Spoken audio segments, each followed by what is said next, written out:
This is a planetary nebula. We've covered planetary nebulae earlier in this channel. However, this image is special. Special because it also covers the enormous halo of gaseous material that is extremely faint and is usually not captured in such images. So let me give you some background on how these are formed. You might want to grab a cup of coffee for this one. Right, so here we go.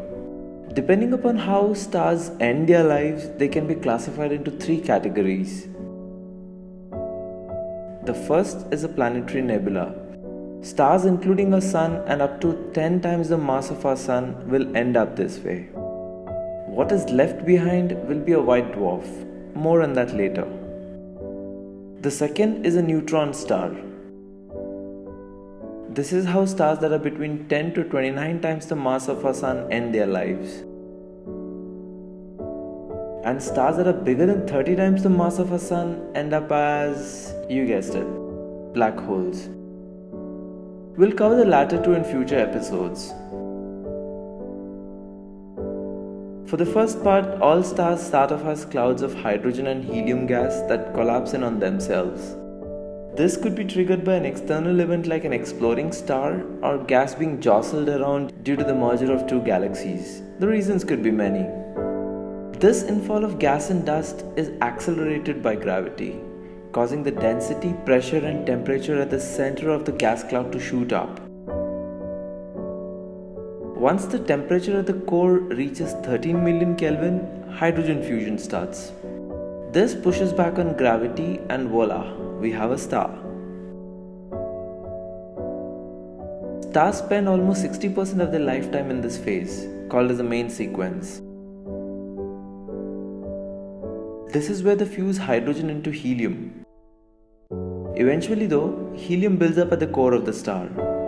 Helium fuses at a whopping 100 million Kelvin, and the core is not quite that hot yet. So with no fusion, there's no radiation pressure, and the core begins to collapse in on itself. Gravity triumphs again. Collapse of the core heats up the hydrogen surrounding it and causes it to fuse in what is called as a hydrogen fusing shell. This shift in where the fusion occurs within the star causes it to expand, and it starts losing material in the form of stellar winds, which is believed to be what we see here. Eventually though, the temperature at the core is high enough for helium to start fusing into carbon. By now the star is well into its red giant phase and only has a few million years left to live, depending upon its mass.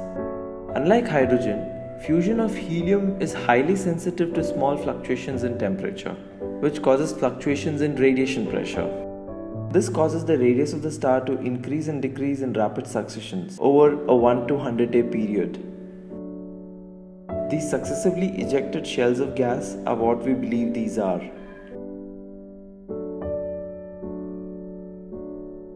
When a star expands to 100 times its original size in these last phases, it eats up its closest planets.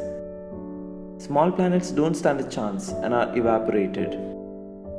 However, Jupiter-sized planets can survive inside the expanding star and continue to orbit the core. This causes the expanding gas to be tugged on by the orbiting planet and gives it a nice spiral pattern, like the one that we see here. What is left at the core is that unfused carbon which is held by electron degeneracy pressure. Carbon needs temperatures of 500 million Kelvin to fuse, and the star never had the mass to create pressures and temperatures high enough to fuse carbon at its core. This is what we see here. This material is so dense that a teaspoon worth would weigh 15 tons on Earth. And this is how it's going to go down for our sun too, in the next 10 billion years.